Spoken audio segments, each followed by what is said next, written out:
The 7 levels of nicotine addiction by whatever this name is, legit DC, I guess. I don't even know why I'm reacting to this. I'm just curious to know about the 7 levels. Started smoking when I was 13. After a while, I started vaping. This video is somewhat lighthearted, but seriously, did not start smoking or vaping. The 7 levels of nicotine Let's hear it, addiction. bro. So let's jump right into this. So you're chilling at school, Yeah. you go to the bathroom, and you see a couple of guys in there, hitting some vapes or probably some shit, chiefing doing and whatever the shit. fuck they're doing in the bathroom. Vapes is And one wild of them to me. walks up to you like, hey, yo, bro, you want to rip this shit? Now, if you're anything like me, you're going to say yes to this question. So you start ripping this guy's shit, and you realize as you're hitting it, wow, this is disgusting. Why does it taste like this? And the main reason for it is because this guy had it for 3 months.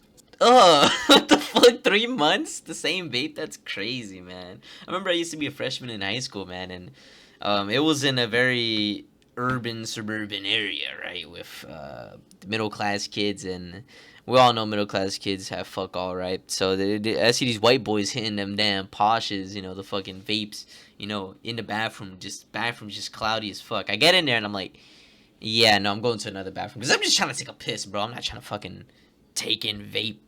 So you exhale the vape, hand it back to the guy, and you're like, wow, I feel dizzy as fuck. Who would like this? And as you say that to yourself, you're like, damn, I kind of like this. Congratulations, you have gone through the steps of stage 1. So That's eventually crazy. you're That's going to work stage up the courage to buy your own vape. Whether it be at a vape shop or somebody selling it to you. Now, the very crazy. moment you get your hands on a vape, you immediately go straight to stage 2. Casually So now that you vaping. got your vape, you're chilling in your room, and you decided to take a hit of your vape. In case if you've never vaped or smoked before, I'm going to try to give you an explanation of what it feels like. So you take a puff on your vape, your head gets a little bit spinny, and your body gets a little bit tingly. They last for about a good 10 seconds till you realize, oh, I want that feeling again. I guess. I mean, I think I've tried it before, but like, I never had those feelings or like those. I don't know. Maybe it just never hit, man. I've definitely smoked weed before. That's way different from like vaping or smoking cigarettes, because what cigarettes and vapes have is nicotine. You know what I mean? So I think that's what makes it addictive for people. And the bullshit cycle continues. So now that you're, That's tough. so now that you're casually filling your lungs up with aerosol every 10 minutes. Yes, it's aerosol. It's honestly Aerosol. disgusting that some of these vape companies had us thinking it was water vapor. With all that said and done, you are now moving on to Hell. stage 3. So you've been casually vaping for about a good 2 days now, and you notice as you hit your vape, you can't really get that same buzz as you used to. This will most likely lead you to hit your vape more, that way you can get Damn. that same buzz again. And during this time, your vape will probably die. Damn. And you have 2 choices in the matter. Either you get Get another more vape vape. device and continue on with the stages, or you're already seeing the cycle and decide to quit vaping. This is the stage that will decide if you have an addiction. Now, assuming that you bought another vape, you will now move on to stage 4. Addiction. Oh, no more So buzz. in stage 4, you hit your vape and you don't get a buzz anymore. Now, that's fine and all, but the problem occurs when you don't hit your vape for a little while. You get this slight but noticeable feeling that you want to hit your vape. And if you give in to that feeling, you jump straight to stage 7. Straight to stage 7? Damn, you just skipped like 2 stages or 3, right? But if you don't give in to that feeling, you move on to stage 5. So as time goes by, Yeah, I'm you start not vaping addicted. more and more. And you start thinking to yourself, damn, this shit kind of sucks. So you start thinking about trying to quit. You're like, I can do that whenever. I'm not addicted. Even though at this point, you're starting to think about getting a job just to support your non-addiction. So let's just assume you say, fuck this. I'm not getting a job just to vape. And you try to quit. That leads That's me on crazy. to stage 6. You can quit. For free help, visit cdc.gov/tips. So let's assume you go 2 days without That's wild. vaping after fighting the cravings and keeping it away. You just had a really garbage day, and you walk on home and you see your vape laying on the counter. And you think to yourself, damn, it's been a whole 2 days. I can get buzzed as fuck if I just hit that right now. And the moment you pick up and hit that vape, you're right on back to stage 2. But for the very few people that successfully Huh, fight that okay. urge, sadly, it's not over with. Every time you have a stressful or shitty day, you always think about it. You just think, oh, I can go buy a pack of cigarettes and relieve that stress, or I can go buy a vape and relieve that stress. If you can fight that urge, you have successfully quit vaping or smoking. But unfortunately, for a lot Yeah. of us, myself included, you have to have a really good mentality to do that. Now,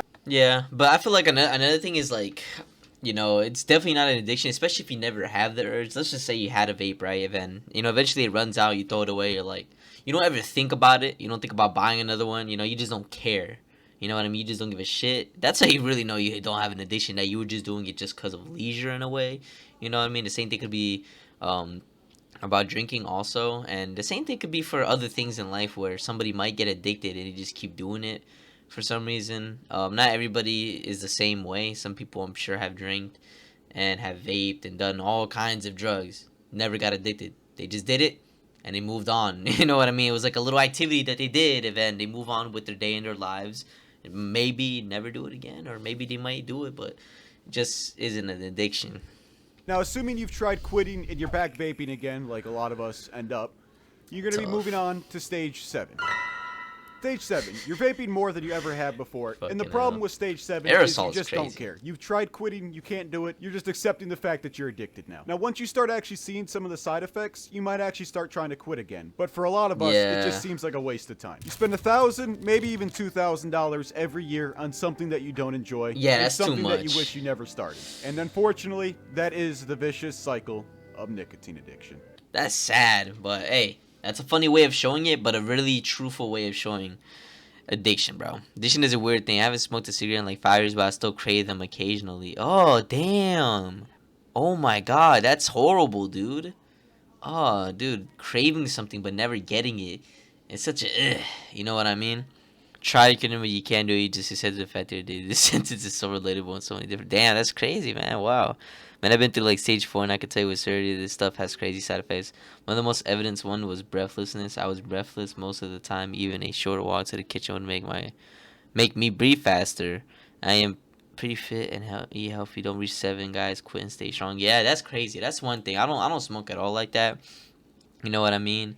And I'm glad I don't, because I just feel like it would severely hamper me physically. And same thing could go like whenever I eat unhealthy food. I just think to myself like, it tastes good, but I can't do this every meal and every single day for the rest of my life. You know, it's all right like once in a while.